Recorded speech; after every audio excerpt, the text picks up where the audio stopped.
Hey guys, Luke here. I'm here to preview the 2015 NRL season. Now this episode, or this video is going to be going over round 17. Now obviously you can see here it's a heavily disrupted round, obviously due to Origin, and then plus the teams playing going to have people missing. So here's all the teams that have the byes. You've got the Broncos, Raiders, Warriors, Roosters, Knights, Storm, the Bulldogs, and the Titans.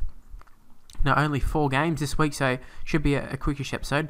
So first game I'm going to go and preview is the Panthers taking on the Rabbitohs. Now obviously you can see the lineups here. Panthers, this is really a must win for them. Like Rabbitohs, they're pretty secure in the 8.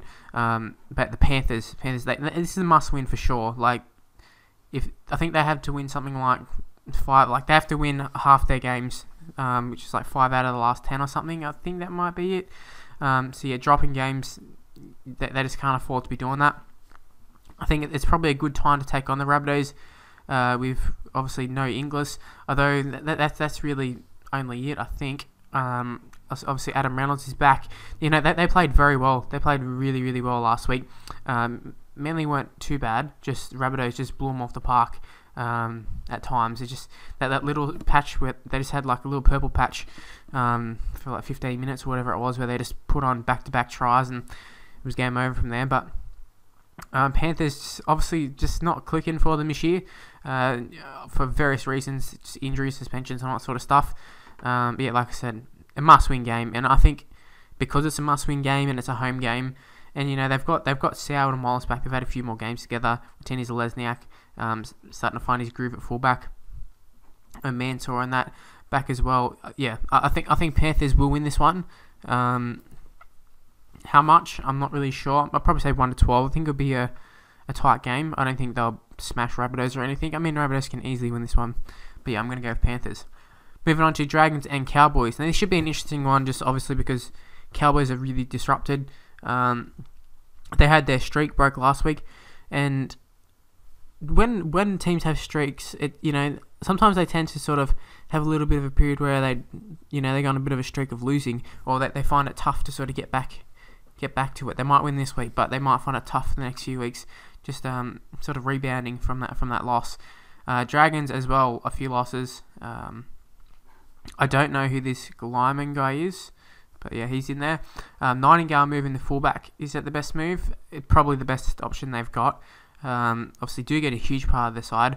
How will they cope without Dugan? I'm not sure. Trent Merrin obviously another huge loss for them as well. Yeah, they had a really good sort of middle part of the season. I know we're currently in the middle part, but you know they're leading the comp in that, and they've sort of dropped off a fair bit, I think, ever since that Bulldogs game. I think maybe teams have just sort of figured out like they don't have. Obviously, we knew they didn't have too much in attack, but if you can sort of just get a few tries and you can sort of just hold on against them. Although we've seen against the Eels, I mean they got pretty unlucky, but we did see they came close on a few occasions to actually scoring. So when they want to attack people like Benji and Gareth Wood and stuff like that, they can definitely do it. But obviously Nightingale's going to be a huge loss. In saying that though, Thurston and Michael Morgan, both the halfback and 5'8", they're way more important, I think, than losing a fullback and a lock. I think you can sort of, like Nightingale can easily fill in, but Robert Louis and Ray Thompson is a huge downgrade. So yeah, I think it's going to be up to like a Jake Granville. Obviously Lachlan Coote's going to have to do a lot more ball playing, maybe a lot more kicking possibly. Yeah, and Matt Scott and Tummy, obviously, also forgot about them too. A lot of go forward missing there as well. Ben Hennett, he's a good replacement. I don't know too much about Hoare. I don't even know if that's pronunciation. And I don't really know much about... Well, I know the bench. Actually, I'm going to say the bench doesn't look too great.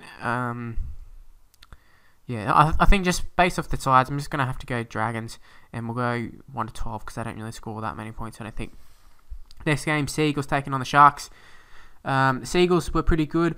Sharks been pretty good. Michael Ennis and Naines, but he's obviously not playing. I'm not sure who'll come in at 5'8". A hooker. Maybe Jack Bird or someone will go to hooker, or Jeff Robson, and then Ben Barber will go into the halves. I don't know. I don't know what's going to happen there.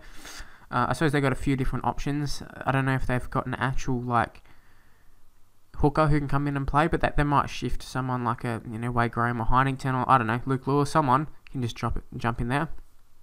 Yeah, I think Manly's going to win this one. I think Michael Ennis, no Gallen. I think those two losses are really big for more Ennis more so than Gallen, because they've played a lot of games without Gallen. But Ennis, like a hooker, is a really tough position to replace. They do a lot of work, and he's a great defender. He's a good leader, so it's very hard to overcome that. And Manly unscathed, I believe. Cherry Evans should be all fired up. We saw he had a pretty good game last week. He's had a few pretty good games, as well as foreign and that. I think they'll be too fired up considering he got dropped from Origin. Be looking to prove a point on why he should have been picked and that sort of stuff. So yeah, I'm going to say Manly 13 plus. Move on to the very last game of the round, which is Tigers and Eels, which should be an interesting one. Obviously, Eels only missing Hopewadi, which is easily replaceable, while Tigers missing Robbie Farah and Aaron Woods. Woods he's very, very good for the Tigers. Obviously, Farah, he's the leader.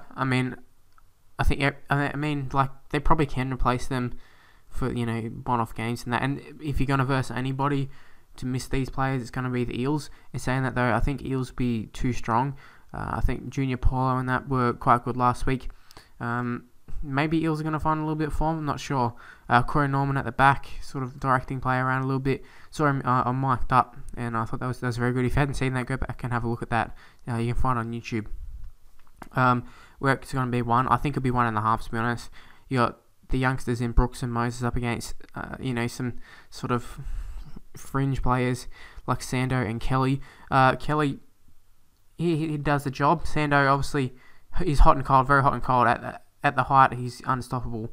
But when he's, at the lowest of the low, you need to hook him off the field. Like, you need to get him off.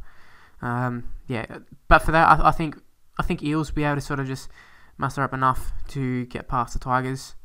The Tigers side I don't have too much faith in them. Though Tapau might go crazy and smash them. I don't know. I'm going to go Eels. 1-12. Alright, that's where the video is going to end. Hope you have enjoyed it. If you can leave a like, it'd be very much appreciated. Subscribe to my channel. Leave in the comments what are your predictions for this week. And if you want to follow me on Twitter, at Mr. Luke and YT is my Twitter handle. Facebook page in the description below. We can discuss some footy if you'd like. And that's where the video is going to end. Bye guys.